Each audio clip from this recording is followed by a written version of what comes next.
Hello friends, welcome back to my channel Gyan Sankalp. तो friends, ये हमारा इंडियन कॉन्स्टिट्यूशन का कंप्लीट रिवीजन चल रहा है। मैं यूथ पब्लिकेशन के एग्ज़ाम पॉइंट नेट से आपका कंप्लीट रिवीजन करा रही हूँ। आज का टॉपिक हमारा है फंडामेंटल राइट्स यानी मौलिक अधिकार। पिछले क्लास में हमने नागरिकता किया था। अगर वो वीडियो आपने नहीं देखा तो प्लीज़ आप उसे देख लीजिए। आज का हमारा टॉपिक है फंडामेंटल राइट्स। ठीक है, चलिए स्टार्ट करते हैं आज का क्लास।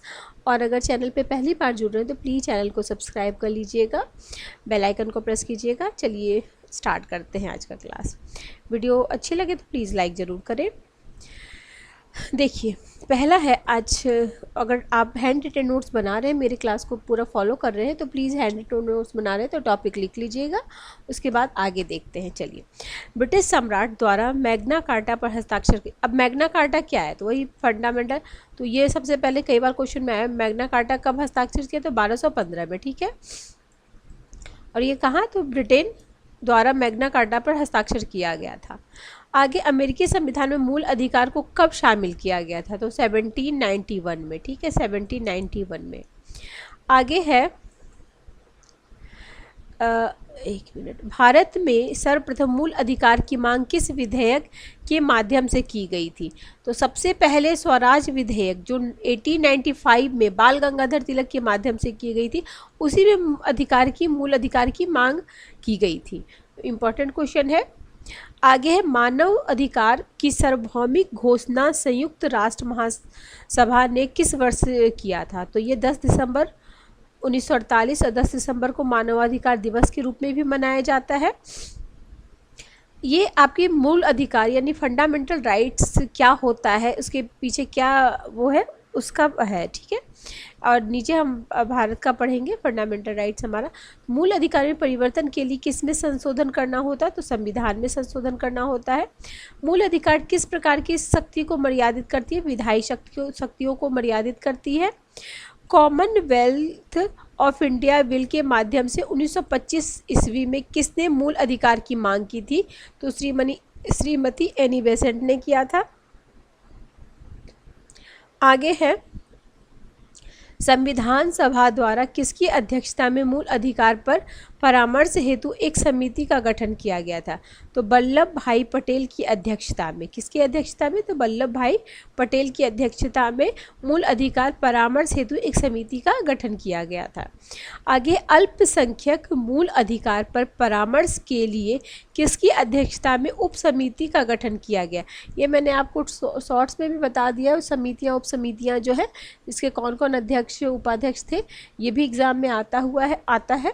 तो ये थे अल्पसंख्यक मूल अधिकार के परामर्श पर, ये जेवी कृपलानी की अध्यक्षता किए थे। आगे है, मूल अधिकार को हमारी भावनाओं के साथ किया गया वादा तथा सभ्य विश्व के साथ की गई संधि किसने कहा है? तो राधा कृष्णन ने कहा है। अनुच्छेद 12 के अधीन राज्य में क्या क्या शामिल है? तो राज्य को परिभाषित किया गया, राज्य में क्या क्या होगा? तो आर्टिकल 12 से लेके 35 तक हमारा फंडामेंटल राइट्स के बारे में बताया गया है।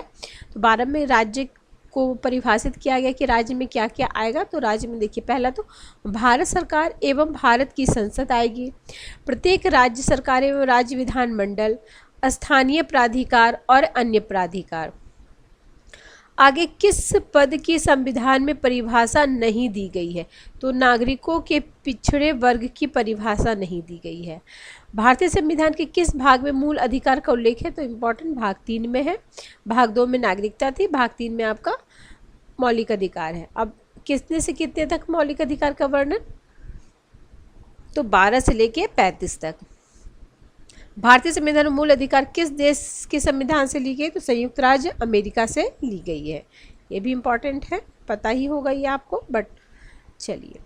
भारतीय संविधान का मैग्ना कार्टा संविधान के किस भाग को कहा जाता है? तो भाग 3, जिसमें फंडामेंटल राइट दिया हुआ है।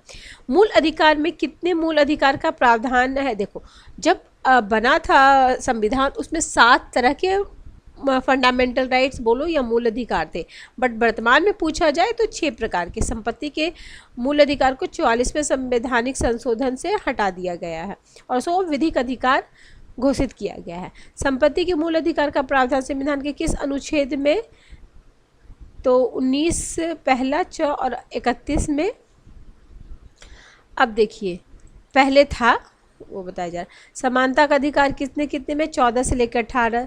स्वतंत्रता का अधिकार 19 से लेकर 22। शोषण के विरुद्ध अधिकार 23 24। स्वतंत्र धर्म की स्वतंत्रता का अधिकार 25 से 28। सांस्कृतिक और शिक्षा संबंधी अधिकार 29 30। और संवैधानिक उपचार, जिसको भीमराव अम्बेडकर संविधान की आत्मा बोलते हैं, आर्टिकल 32। राज्य की परिभाषा के अंतर्गत तेल, प्राकृतिक गैस निगम, स्थानीय और अन्य प्राधिकारी। आगे संपत्ति के अधिकार को किस संवैधानिक संशोधन के तहत मूल अधिकार की श्रेणी से हटा दिया गया, तो 44वें संवैधानिक संशोधन से हटा दिया गया। और अब ये कहाँ चला गया, 300 क में चला गया, एक विधिक या कानूनी अधिकार बन गया है। ठीक है, आगे है संपत्ति के अधिकार को 44वें संवैधानिक संशोधन द्वारा भाग 3 से हटाकर भाग 12 में किया गया। ये भी इम्पोर्टेंट है आपके लिए, भाग 3 से हटा के भाग 12 में किया गया है। और आर्टिकल 300 क भारतीय संविधान की भाग 3 में राज्य की परिभाषा किस अनुच्छेद के अंतर्गत है, तो अभी हमने ऊपर देखा, तो अनुच्छेद 12। आगे मूल अधिकार की प्रकृति किस प्रकार की है, तो सकारात्मक और नकारात्मक का समन्वय है। ठीक है, कौन सा सिद्धांत संविधान पूर्व विधियों पर लागू होता है, तो ग्रहण का सिद्धांत। किस रिपोर्ट के माध्यम से 1928 में मूल अधिकार की मांग की गई है, तो नेहरू रिपोर्ट। आगे है मूल अधिकार के संबंध में नेहरू रिपोर्ट कब पेश की गई, तो 1928 में। मौलिक अधिकार की प्रकृति किस प्रकार की है, तो वाद योग, न्यायोचित। गोलकनाथ बनाम पंजाब राज्य में 1962 की प्रतिक्रिया स्वरूप संसद ने कौन सा संविधान संशोधन किया था, तो 24वां संवैधानिक संशोधन। और कब हुआ था, 1971 में। आगे केशवानंद भारती बनाम केरल राज्य 1973 बाद में न्यायाधीशों की संख्या कितनी, तो 13। सबसे ज़्यादा न्यायाधीश यही सबसे लंबी पीठ थी। ठीक है, केशवानंद भारती केस किस समय उस समय भारत के मुख्य न्यायाधीश कौन थे, तो एस एम सिकरी। आगे निर्बंधन युक्तियुक्ता किसका विषय है, तो न्यायिक पुनर्विलोकन का। न्यायिक पुनर्विलोकन की शक्ति किस अनुच्छेद में अंतर्निहित है, तो देखो 13, 32 और 136। आगे संविधान के किस अनुच्छेद में वर्णित है कि किसी भी अध्यादेश या अधिनियम के द्वारा मूल अधिकारों की छीन या समाप्ति नहीं की जा सकती, तो अनुच्छेद 13। संविधान के अनुच्छेद 13 से संबंधित सिद्धांत कौन कौन से हैं, तो आच्छादन का सिद्धांत, पृथक्करणता का सिद्धांत, अधित्याग का सिद्धांत।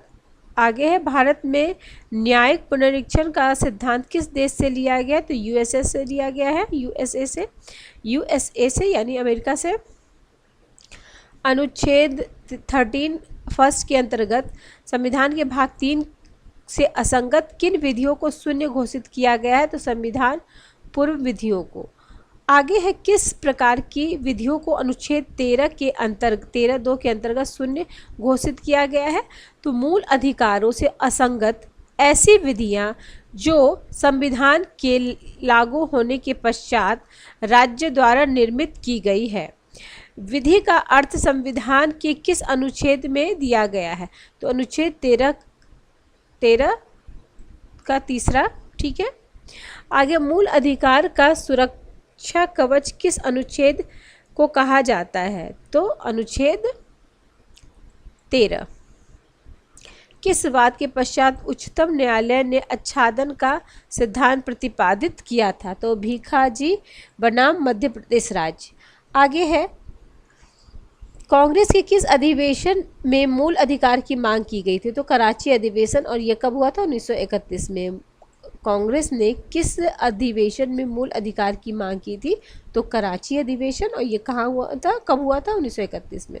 कराची अधिवेशन जिस मूल अधिकार की मांग की गई थी उसका प्रारूप किसने बनाया था, तो जवाहरलाल नेहरू ने। ठीक है, आगे है देखिए मूल अधिकार से संबंधित अनुच्छेद 12 में क्या राज्य की परिभाषा है। इसके अंतर्गत भारत सरकार, संसद तथा राज्य में से प्रत्येक राज्य सरकार और विधानमंडल, सभी स्थानीय प्राधिकार और अन्य प्राधिकारी। आर्टिकल 13 में मूल अधिकारों से असंगत या उनका अल्पीकरण करने वाली विधियां। 13 फर्स्ट में संविधान लागू होने के पूर्व सभी विधियों जो संविधान के भाग 3 में उल्लेखित मूल अधिकारों से असंगत है सभी उस मात्रा तक शून्य होगी। 13(2) यदि राज्य ऐसी विधि बनाता है जो भाग 3 में उल्लेखित मूल अधिकारों से असंगत है तो वह विधि उस मात्रा तक शून्य होगी जिस मात्रा में वह मूल अधिकारों का उल्लंघन करती है। 13 का तीसरे में विधि का अर्थ दिया गया है। चौथे में 24वें संवैधानिक संशोधन अधिनियम 1971 द्वारा जोड़ा गया जिसके अंतर्गत अनुच्छेद 13 की बात अनुच्छेद 368 के तहत किए गए संवैधानिक संशोधन पर लागू नहीं होगी। आगे है अब आर्टिकल देखते हैं मौलिक अधिकार समता का अधिकार। तो 14 से लेकर 18 तक 5 में आपका समता का अधिकार दिया गया है। तो 14 में क्या है, संविधान का कौन सा अनुच्छेद विधान सत्ता या पर पूर्ण नियंत्रण रखता है, तो अनुच्छेद 14। संविधान के किस अनुच्छेद में कानून का समान संरक्षण प्रावधान है, तो अनुच्छेद 14। भारतीय संविधान का कौन सा अनुच्छेद वर्ग विभेद का निषेध करते हुए किंतु वर्गीकरण की अनुमति प्रदान करता है, तो अनुच्छेद 14। आगे विधि का नियम या कानून का अधिराज्य का अर्थ क्या है, तो समान परिस्थितियों में समान व्यक्ति के लिए एक सा कानून एक सा न्याय तंत्र। आगे भारतीय संविधान के भाग 3 में उल्लेखित किस अनुच्छेद को सर्वग्राही रूप में प्रतिपादित किया गया, तो अनुच्छेद 14। किस बात में अभी निर्धारित किया गया है कि अनुच्छेद 14 में उल्लेखित समता का सिद्धांत संविधान का आधारिक लक्षण है, तो इंदिरा साहनी बनाम भारत संघ। ठीक है, 2000 में हुआ था इंदिरा साहनी बनाम भारत संघ। ठीक है, आगे है एक मिनट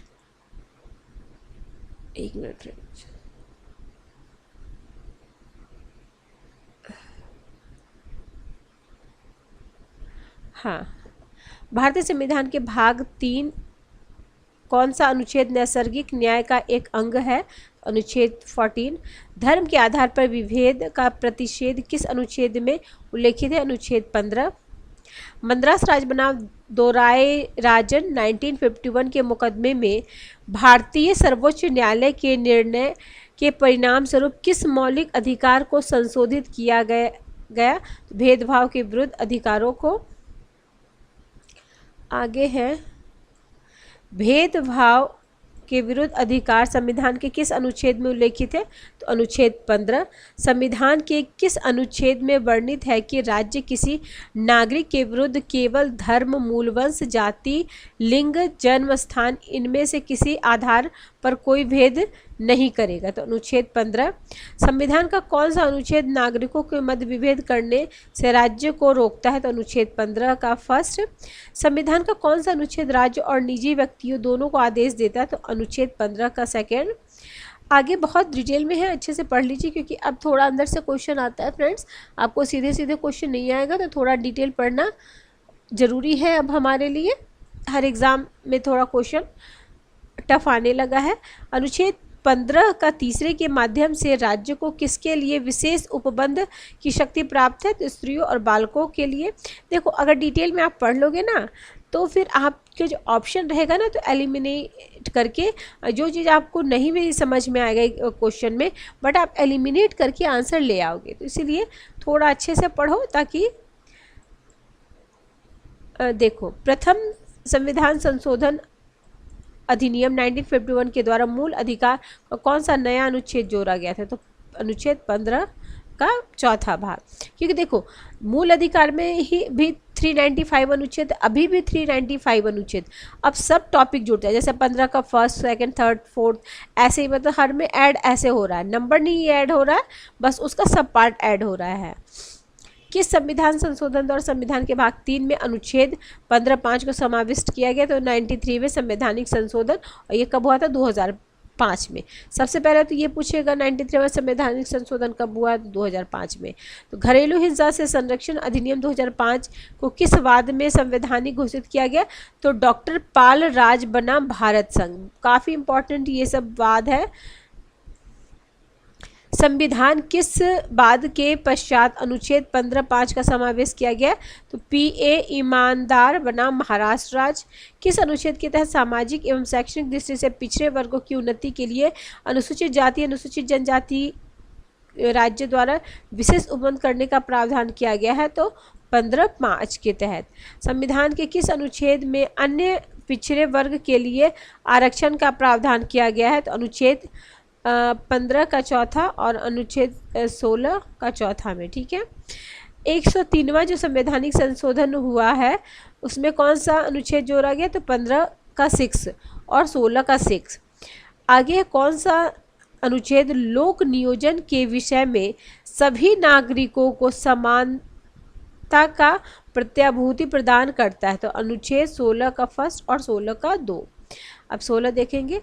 अब भाग 3 का कौन सा अनुच्छेद राज्य के अधीन नियोजन की दशा में लागू होता है? तो सबसे अनुच्छेद 16। ठीक है, महत्वपूर्ण तथ्य है ये, तो देख लीजिएगा। देखिए 15 जो 2003 ये वाला संशोधन हुआ था, वही क्या नाम है 103 जो हुआ था, तो अनुच्छेद 15(6) में के तहत आर्थिक रूप से कमजोर जो EWS कैटेगरी में जो दिया गया वो उसी के का प्रावधान है। अनुच्छेद 15 का 6(ख) में आर्थिक रूप से कमजोर वर्गों को शिक्षा संस्थान में 10% का, EWS को 10% का आरक्षण दिया गया है। 16 का 6 में आर्थिक रूप से कमजोर वर्गों के लिए पदों और नियुक्ति में अधिकतम 10% की सुविधा है। इसीलिए 103वां संवैधानिक संशोधन उसी से रिलेटेड है, EWS इकोनॉमिकल डिप्राइव के लिए। आगे भारतीय न्यायालय को समान कार्य के लिए समान वेतन का मौलिक अधिकार निगमन करने हेतु सक्षम किस अनुच्छेद के तहत किया गया? संविधान की प्रस्तावना में समाजवाद शब्द तथा अनुच्छेद 14 और 16 को मिलाकर पढ़ना। आगे है संविधान के अनुच्छेद 16 का चौथा क किस संविधान संशोधन के माध्यम से अंतः स्थापित किया गया? तो 77वें संवैधानिक संशोधन अधिनियम 1995। 16(4) का क जिसके लिए सरकारी नौकरियों में पदोन्नति आरक्षण का प्रावधान, तो अनुसूचित जाति और जनजाति के लिए। प्रथम पिछड़ा वर्ग आयोग का गठन कब हुआ था? तो 29 जनवरी 1953, काका साहेब कालेलकर। प्रथम पिछड़े वर्ग आयोग के अध्यक्ष कौन थे? काका कालेलकर। द्वितीय पिछड़ा वर्ग आयोग का गठन कब हुआ था? तो BP मंडल 1 जनवरी 1979। अस्पृश्यता के उन्मूलन का प्रावधान संविधान के किस अनुच्छेद में? अनुच्छेद 17। मूल अधिकार के किस संवर्ग में स्पृश्यता के रूप में किया गया विभेदन के विरुद्ध संरक्षण समाविष्ट है? तो समता का अधिकार। किस वाद के माध्यम से यह अधिनिर्धारित किया गया कि अनुच्छेद 18 में जन अभिजात्य उपाधियों का प्रतिषेध किया गया जो आनुवंशिक होती? बालाजी राघवन बनाम भारत संघ 1996। अनुच्छेद 18 में उपाधियों के अंत का प्रावधान है, क्या क्या है? तो देखो 18 पहला में राज्य सेना विद्या संबंधी सम्मान के सिवाय और कोई उपाधि प्रदान नहीं करेंगे। आगे 18 सेकंड में है भारत का कोई नागरिक किसी विदेश राज्य से कोई उपाधि स्वीकार नहीं करेगा, करने से पहले भारत सरकार से अनुमति जो भी है। अनुच्छेद 18(3) में है कोई राज्य जो भारत का नागरिक नहीं है राज्य के अधीन लाभ या विश्वास के किसी पद को धारण करते हुए किसी विदेशी राज्य से कोई उपाधि राष्ट्रपति की सहमति के बिना स्वीकार नहीं करेगा। आगे अनुच्छेद 18 का 4 राज्य के अधीन लाभ या विश्वास का पद धारण करने वाला कोई व्यक्ति किसी विदेश राज्य से या उसके अधीन किसी रूप में कोई भेंट उपलब्ध या पद राष्ट्रपति की सहमति के बिना स्वीकार नहीं करेगा। आगे है पद्म पुरस्कार को घोषणा किस वर्ष की गई? तो 1954 में। भारत में अस्पृश्यता निवारण किन किन माध्यमों से किया जा सकता है? तो कानून बनाकर, शिक्षा की उन्नति, जनगणना के द्वारा। आगे है किस अधिनियम के तहत संसद ने अस्पृश्यता को दंडनीय अपराध घोषित किया? तो सिविल अधिकार संरक्षण अधिनियम 1955। भारतीय संविधान में स्वतंत्रता का अधिकार कितने अनुच्छेदों द्वारा प्रदान किया गया है? तो 4। स्वतंत्रता और समानता किस क्रांति की देन है? तो फ्रांस की क्रांति। विधि सम्मत शासन के सिद्धांत का प्रतिपादन किसने किया? तो एवी डाइसी। विधि का समान संरक्षण किस देश के संविधान से लिया गया? तो अमेरिकी। विधि के समक्ष समानता, तो विधि के समक्ष समानता की अवधारणा का प्रयोग डाइसी ने किया। विधि के समक्ष समानता से आशय है कि कोई भी व्यक्ति विधि से ऊपर नहीं और प्रत्येक व्यक्ति ऊंच नीच का भेदभाव किए बिना देश की सामान्य विधि के अधीन है। विधि के समक्ष समानता को नकारात्मक संकल्पना कहा जाता है क्योंकि इसमें किसी को भी विशेषाधिकार प्राप्त नहीं है। विधि का समान संरक्षण, इससे आशय है कि जो व्यक्ति समान परिस्थितियों में उन पर एक ही विधि लागू होगी। इस अभिव्यक्ति को सकारात्मक संकल्पना माना जाता है क्योंकि इसमें राज्य से सकारात्मक कार्यवाही की अपेक्षा होती है। विधि सम्मत प्रयोजन के लिए व्यक्तियों का वर्गीकरण करने की शक्ति किसके पास है? तो राज्य के पास है। मार्गदर्शक शक्ति का सिद्धांत क्या है? तो जब शक्ति का मनमाने ढंग से प्रयोग किया जाता है।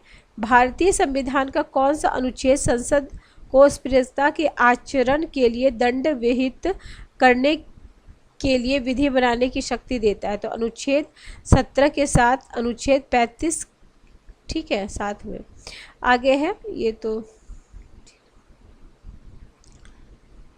आगे है। देखिए, किसने विधि के समान संरक्षण को विधि के समक्ष समानता का एक उप सिद्धांत कहा है? तो न्यायमूर्ति पतंजलि शास्त्री। किस वाद में विधि के समान आधारभूत ढांचा घोषित किया गया है? तो मिनर्वा मिल बनाम भारत संघ 1980। क्या है? किस वाद में विधि के समान के शासन के आधारभूत ढांचा, ठीक है। किस वाद में उच्चतम न्यायालय ने कहा कि समता स्वेच्छाचारिता एक दूसरे के कट्टर शत्रु हैं? ईपी रोयपाल बनाम तमिलनाडु। किस वाद में माना गया है कि एक व्यक्ति स्वयं एक वर्ग माना जा सकता है? तो चिरंजी लाल बनाम भारत संघ। थोड़ा बोरिंग लग रहा होगा बट इम्पॉर्टेंट है आपके एग्जाम के लिए। किस वर्ग का निर्धारण किस आधार पर नहीं किया जा सकता? तो आर्थिक आधार पर।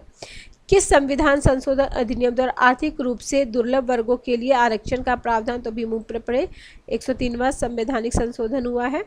103वां संवैधानिक संशोधन कब पारित किया गया था? 2019 में।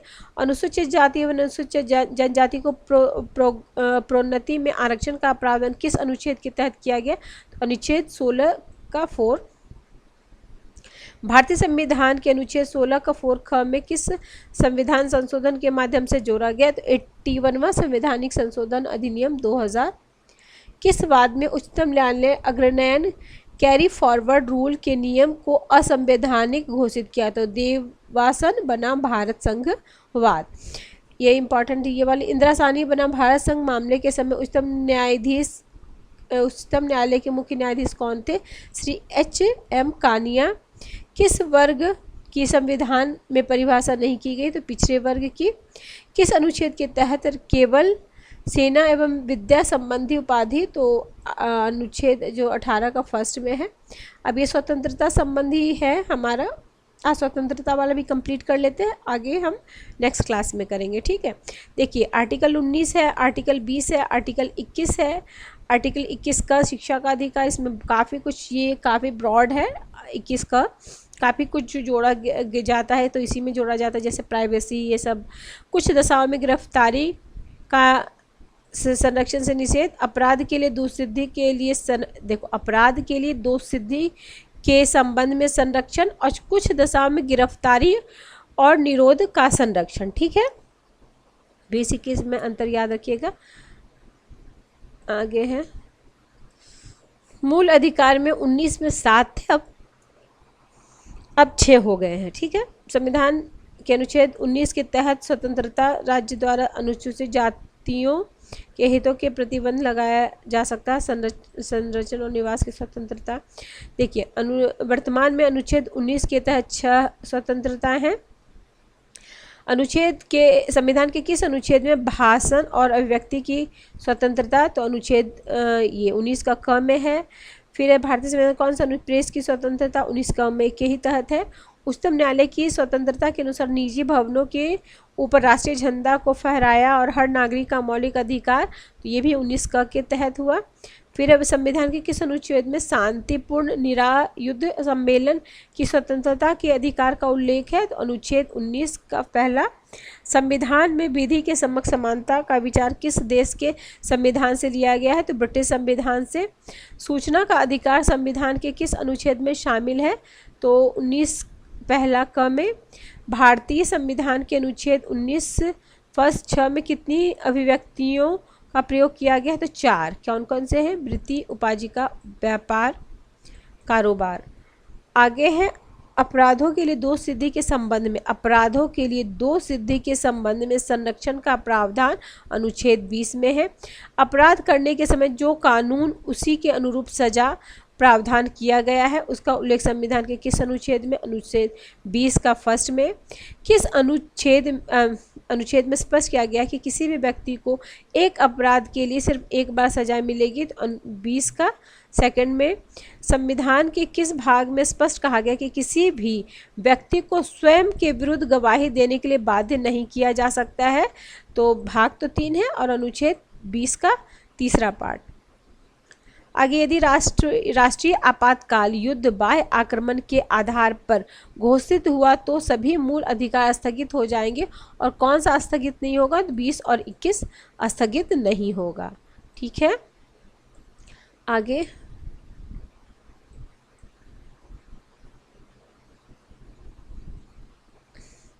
भारतीय संविधान के मूल अधिकार के निलंबन 368 और 359। अनुच्छेद 358 किस मूल अधिकार के निलंबन से संबंधित है? अनुच्छेद 19। अनुच्छेद 359 किस मूल अधिकार के निलंबन की बात करता है? तो 20-21 को छोड़कर अन्य मूल अधिकारों के बारे में। राष्ट्रीय आपात के दौरान कौन सा मूल अधिकार निलंबित नहीं किया जा सकता है? तो अनुच्छेद 20-21। राष्ट्रीय आपातकाल के दौरान कौन सा मूल अधिकार सीमित या समाप्त नहीं किया जा सकता है? तो व्यक्तिगत स्वतंत्रता और जीवन का अधिकार।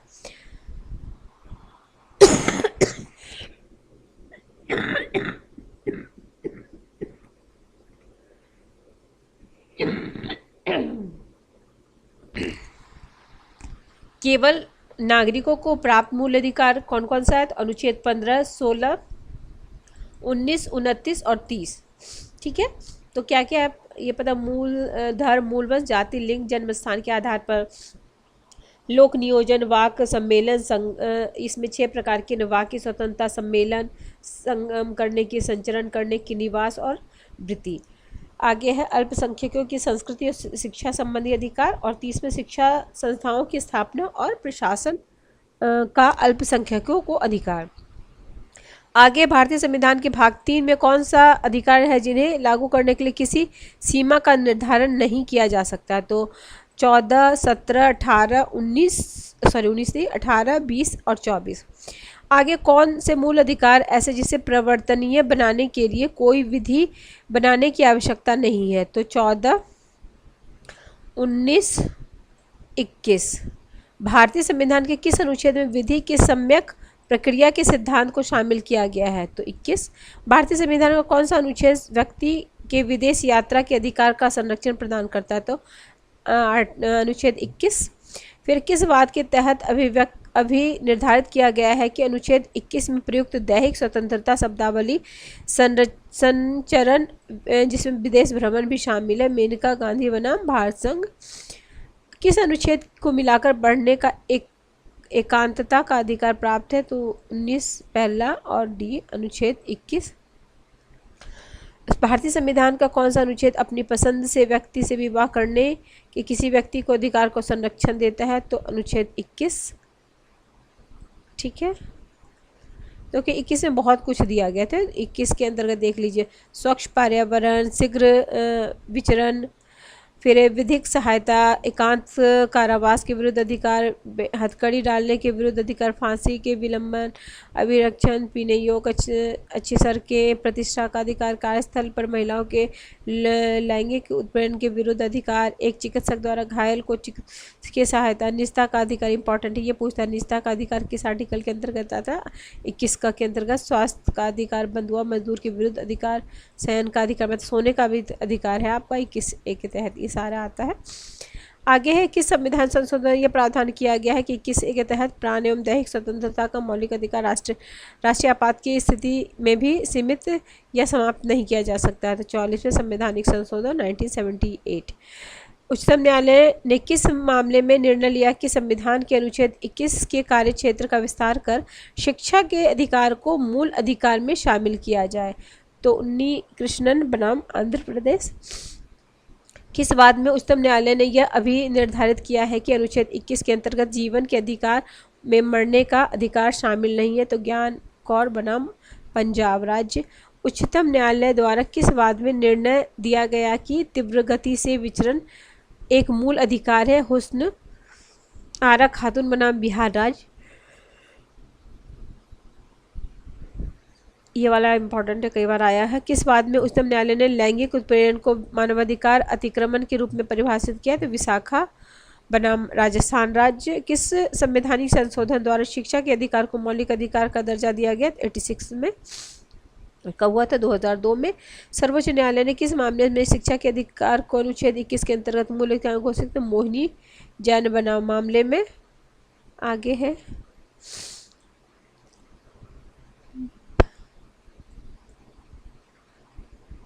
इसको ये है किस अनुच्छेद में उल्लेख किया गया कि शिक्षा का अधिकार मौलिक अधिकार? तो 21 क में। संविधान के किस अनुच्छेद में प्रावधान किया गया 6 से 14 वर्ष के सभी बच्चों को निःशुल्क एवं अनिवार्य शिक्षा उपलब्ध कराई जाए? तो 21 क में ही। अब फंडामेंटल राइट्स हो गया है ये। शिक्षा का अधिकार 2009 संसद द्वारा कब लागू हुआ? तो 1 अप्रैल, याद रखिएगा डेट पूछा जाता है, 1 अप्रैल 2010। आत्महत्या के अधिकार को किस बात में निर्णय के बाद मूल अधिकार स्वीकार किया गया? तो पी रथीनाम बनाम भारत संघ 1994। बंदी बनाए गए किसी व्यक्ति के मौलिक अधिकार की रक्षा का प्रावधान किस अनुच्छेद में है? तो अनुच्छेद 22। बंदी प्रत्यक्ष बंदीकरण अधिनियम के अंतर्गत एक व्यक्ति को बिना मुकदमे चलाए कितने दिनों तक बंदी बनाकर रखा जा सकता है? तो 3 माह। निवारक निरोध, तो निवारक निरोध अधिनियम 1950 में पारित किया गया है के तहत 10 सप्ताह के अंदर रिपोर्ट भेजने का प्रावधान था। सर्वोच्च न्यायालय द्वारा इस आधार को संवैधानिक घोषित किया गया। और अंतरिम सुरक्षा मीसा जो 1971 में पारित किया गया, इसके तहत निवारक निरोध की व्यवस्था पुनः लागू कर 1978 में इसे पुनः निरस्त कर दिया गया। विदेशी मुद्रा संरक्षण और तस्करी निवारण अधिनियम को पोसा 94 में पारित किया गया। राष्ट्रीय सुरक्षा कानून 1980 में पारित किया गया। टाडा 85 में। पोटा 2002 आतंकवाद निवारक अधिनियम 2002 में पारित किया गया। ठीक है, अब हम ये वाला ये करा देती हूँ, इम्पॉर्टेंट है आपके लिए। देखिए इसको क्रम में याद कर लीजिए। 19 क्रम में बोलने की स्वतंत्रता, ठीक है। बोलने के बाद आप सम्मेलन कर लीजिए, इसको इस तरीके से याद कर लीजिए जैसे जब आपको बोलने की स्वतंत्रता मिल गई तो आप एक सम्मेलन कर लीजिए। एक सम्मेलन कर लेंगे तो फिर एक हम संघ बना लेंगे। अब संघ बना के एक ही जगह क्या बोलेंगे? तो हम घूम घूम के करेंगे, तो संचरण का। अब संचरण करते करते आप थक गए तो निवास कहीं कर लेंगे, तो निवास की स्वतंत्रता। अब निवास कर लिए तो कुछ तो खाने पीने के लिए, तो जीविका, वृत्ति, उपजीविका, व्यापार, कारोबार का अधिकार। ये 6 है, 19 इम्पॉर्टेंट है और आपको क्रम में याद होना चाहिए, ठीक है। कौन सी स्वतंत्रता, एक मिनट, कौन सी स्वतंत्रता को अन्य स्वतंत्रता की जननी कहा जाता है? तो बोलने की स्वतंत्रता। बोलने की स्वतंत्रता के बिना हमारा क्या है ना, बोलना तो सबसे हमारा राइट है ना। मिल बोलते हैं ना, पागलों को भी बोलने का अधिकार है, क्योंकि कोई भी किसी से भी कुछ अच्छी बातें निकल सकती है, तो बोलने का तो अधिकार सबको होना चाहिए, है ना। चलिए किसने कहा कि वाक और प्रेस की स्वतंत्रता सभी लोकतांत्रिक संस्थाओं की नींव है? तो न्यायमूर्ति पतंजलि शास्त्री ने। संचरण के अधिकार के कितने आयाम हैं? तो देश के भीतर संचरण का अधिकार, देश के बाहर संचरण का अधिकार, देश में वापस आने का अधिकार। किस बात के तहत ऋषिकेश महापालिका क्षेत्र में लगे प्रतिबंध को असंवैधानिक घोषित किया गया? तो ओम प्रकाश बनाम उत्तर प्रदेश राज्यवाद। वाक व्यक्ति की स्वतंत्रता के मूल अधिकार, तो प्रेस की स्वतंत्रता है, राष्ट्रीय ध्वज फहराने का अधिकार है, वाणिज्यिक भाषण की स्वतंत्रता, चुप रहने का अधिकार, सूचना का अधिकार, जानने का अधिकार, विदेश जाने का अधिकार। भारत राज्य किन आधारों पर वाक स्वतंत्रता एवं व्यक्ति की स्वतंत्रता पर प्रतिबंध लगा सकता है? अगर भारत की प्रभुत्व अखंडता पर खतरा हो तब, लोक व्यवस्था पे अगर खतरा हो तब, राज्य की सुरक्षा पे अगर खतरा हो तो, न्यायालय का अवमानना हो तब, मानहानि हो तब। ध्यान रखिएगा। आगे किस वाद में उच्चतम न्यायालय ने कहा कि सड़क के किनारे फुटपाथ पर व्यापार करना अनुच्छेद 21(6) के तहत एक मूल अधिकार है? सोहन सिंह बनाम नई दिल्ली नगर पालिका कमेटी। ठीक है, अब तो फुटपाथ पे चलना भी हमारा फंडामेंटल राइट्स, अभी कुछ दिन पहले ही ये न्यूज़ में आया है। ठीक है, आगे भारतीय संविधान का एक व्यक्ति को कौन सा संरक्षण प्रदान किया गया? तो सीमित मात्रा में गिरफ्तारी और निरोध, कार्य के बाद की विधि से, दोहरे संकट से, स्वयं अपने विरुद्ध साक्षी होने के, दोहरे दंडकाल से किसी व्यक्ति को एक ही अपराध के लिए एक बार से अधिक अभियोजित और दंडित नहीं किया जाएगा। प्राण और दैहिक स्वतंत्रता का, प्राण का अर्थ केवल पशुवत अस्तित्व या जीवित रहना नहीं, बल्कि उसके अंतर्गत मानवीय गरिमा के साथ जीने का अधिकार। फिर है दैहिक स्वतंत्रता, एक मिनट, के अंतर्गत मनुष्य की वे सब दैहिक स्वतंत्रता आती है जो पहले से अनुच्छेद 19 में सम्मिलित नहीं है। किस वाद में सर्वोच्च न्यायालय ने निर्णय दिया कि महिला कर्मियों का यौन उत्पीड़न, लैंगिक समता और प्राण एवं दैहिक स्वतंत्रता के अधिकार के अतिक्रमण की श्रेणी में आता है? तो विशाखा बनाम स्टेट ऑफ राजस्थान। किस याचिका में सर्वोच्च न्यायालय ने एनिमल वेलफेयर बोर्ड याचिका पर सुनवाई करते हुए अनुच्छेद 21 में प्रमुख दंड जीवन में जानवरों के जीवन को भी सम्मिलित किया गया? तो एनिमल वेलफेयर बोर्ड 2014 याचिका। आगे भारतीय संविधान के अनुच्छेद 22 के अंतर्गत कितने प्रकार की गिरफ्तारी का उल्लेख है? तो सामान्य दंडिक विधि के अधीन और निवारक निरोध विधि के अधीन। ठीक है, 2। किस अनुच्छेद 22 का संरक्षण नहीं है? तो अन्य देशीय शत्रु और निवारक निरोध की विधि के अधीन निरुद्ध व्यक्ति। भारतीय संविधान के किस समय निवारक निरोध की व्यवस्था लागू करता है? तो आपात एवं शांति दोनों समय में। भारत में निवारक निरोध को संवैधानिक दर्जा प्रदान करने का क्या उद्देश्य है? तो देश की एकता, अखंडता और समाज विरोधी तथा सुरक्षा को क्षति पहुंचाने वाले तत्वों को नियंत्रित करना। भारतीय संविधान के अनुच्छेद 22 का 4 और 5 के अधीन निवारक निरोध के अंतर्गत गिरफ्तार व्यक्ति के संबंध में किया गया प्रावधान। तो इसके अंतर्गत गिरफ्तार व्यक्ति 3 मास तक निर्विरोध किया जा सकता है। गिरफ्तार व्यक्ति को गिरफ्तारी का आधार बताया जाएगा। निरुद्ध व्यक्ति को निरोध आदेश के विरुद्ध अभ्यावेदन करने का अवसर दिया जाना चाहिए। ठीक है फ्रेंड्स, और आगे निवारक निरोध के अधीन गिरफ्तार व्यक्ति किन दशाओं में 3 माह से अधिक अवधि तक निरुद्ध किया जा सकता है? तो सलाहकार बोर्ड की राय में निरोध के लिए पर्याप्त कारण हो। सलाहकार बोर्ड उच्च न्यायालय के न्यायाधीशों की अध्यक्षता में गठित होगा। शोषण के विरुद्ध अधिकार। ठीक है, नेक्स्ट क्लास में हम शोषण के विरुद्ध अधिकार करेंगे, 23-24 में दिया गया है, इम्पॉर्टेंट, ये भी एग्जाम में आता है। ठीक है, नेक्स्ट क्लास में हम ये फंडामेंटल राइट्स को कंप्लीट कर देंगे। ठीक है, ये लंबी वीडियो हो जाएगी काफ़ी, तो आप इसलिए मैं इतना ही कराती हूँ आज। नेक्स्ट क्लास में हम आगे का करेंगे। ये भी याद रखना, ये सब भी अब पूछा जाता है, तो थोड़ा सा ध्यान रखेंगे। कारखाना अधिनियम, खान अधिनियम, शिशु अधिनियम, तो सब पूछा जाता है। चलिए ठीक है फ्रेंड्स, मिलते हैं हम अगले क्लास में। किसी भी वजह से चैनल हेल्प कर रहा है अगर आपके प्रिपरेशन में, तो ज़रूर चैनल को सब्सक्राइब कर लीजिए फ्रेंड्स।